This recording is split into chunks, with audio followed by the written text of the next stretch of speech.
Hello, hello, and welcome back. This is Michael Kassman, and I'm glad that you could.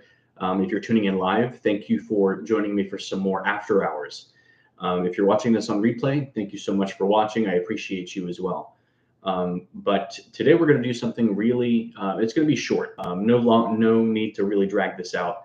What I want to share with you is one of my favorite frameworks for creating short, simple, to the point lead generation ads.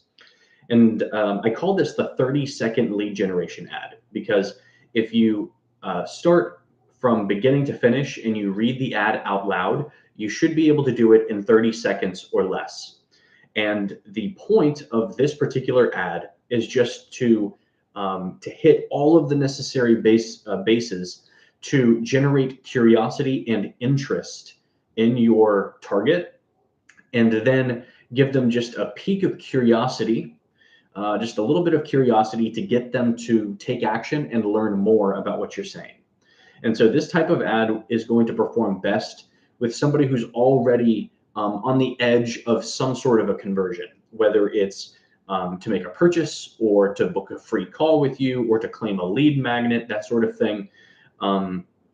It's not going to take somebody from extremely unlikely to convert to very likely to convert. It's this type of ad that I'm going to share with you is going to take somebody who's already pretty close to buying or pretty close to some sort of conversion and just give them a tiny little push, a little bit of engagement with no commitment, and then hopefully you can ride that momentum with a follow-up and then convert them in whatever way that you see fit or whatever way they need.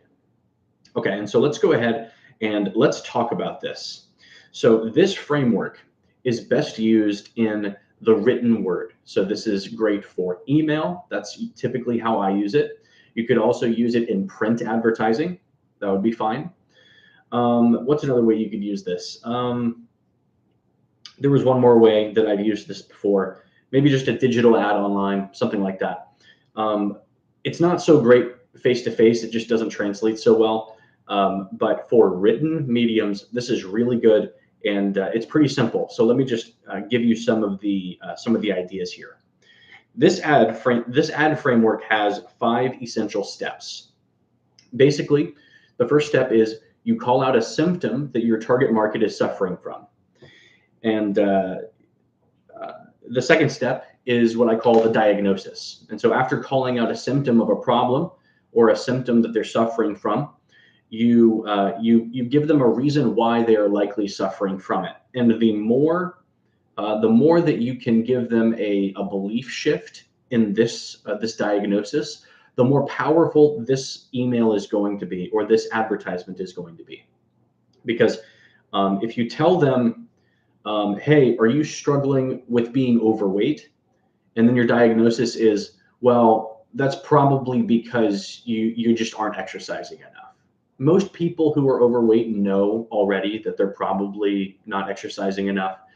And if you give them, like if you address their symptom and then you give them an obvious reason why it's happening, that has no power. You're just Captain Obvious, right? So if you're going to use this, come up with some sort of a creative way of saying, you might think that it's this, but it's actually this, and let me tell you why. That's a lot of where this ad framework gets some power. And so first step is you address the symptom. Second step is that you diagnose the cause of that symptom. And then third is what I call foreshadowing hell. And so you have diagnosed the problem, and then what you want to do is you want to paint a picture in the prospect's mind of what happens if they allow that problem to persist and they do nothing. Most problems, if you ignore them, if they're legitimate, serious problems, they're going to get worse. Tiny little minute problems, typically if you ignore them, then they go away, or you just continue to ignore them long term. But if they're serious problems that people care about, they won't just go away on their own. So you want to paint that picture of what's going to happen if you do nothing. And you can list out several examples. And what I call that foreshadowing hell, because as I mentioned in a previous stream, in advertising, you want to think in terms of heaven and hell. Your job is to give people a heavenly outcome and protect them from a hellish outcome. which is the result of either inaction or choosing the wrong solution for them. So, foreshadow hell. This intensifies the pain that is associated with the symptom that they're currently suffering. And sometimes what you have to do in advertising is that people will sit in a little bit of discomfort for a long time, but they won't sit in a lot of discomfort for a long time.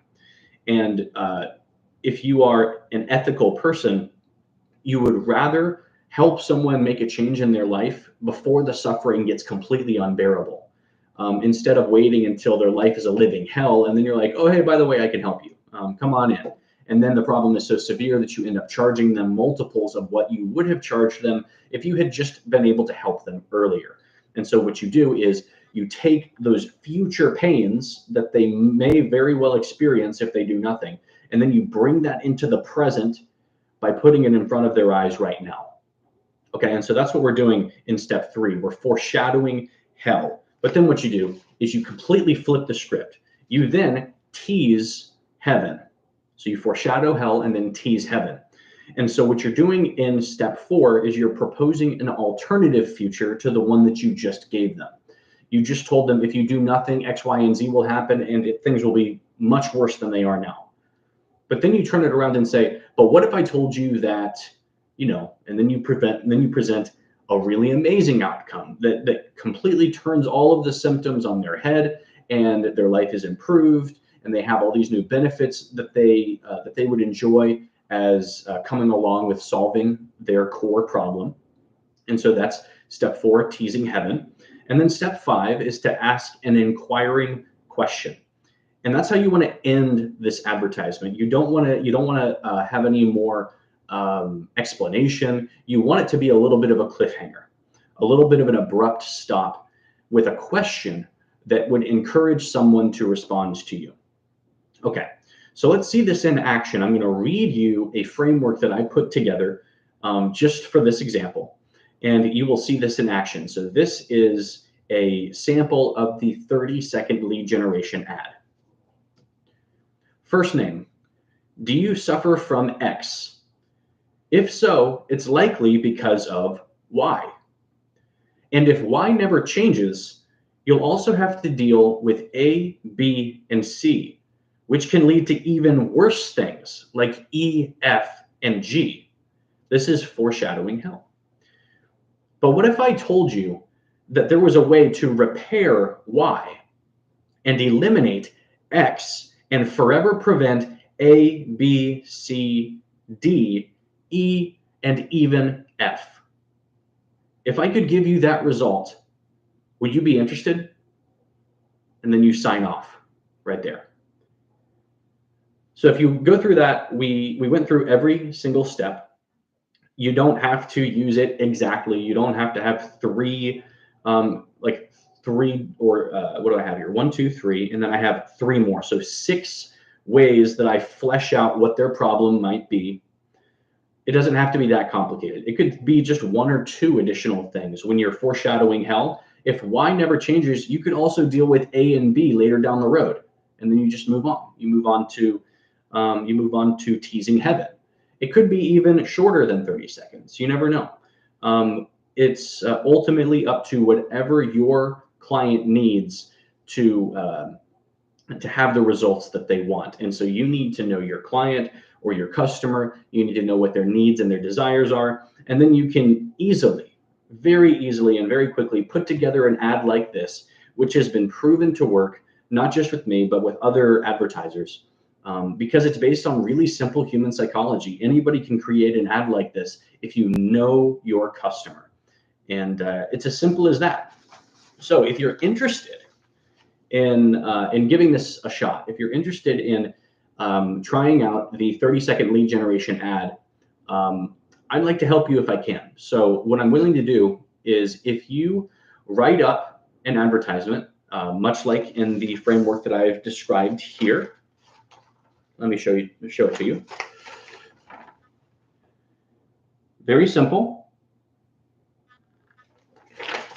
If you put an ad together like that, you can email me at Mike, M-I-K-E, at shatterpoint.pro.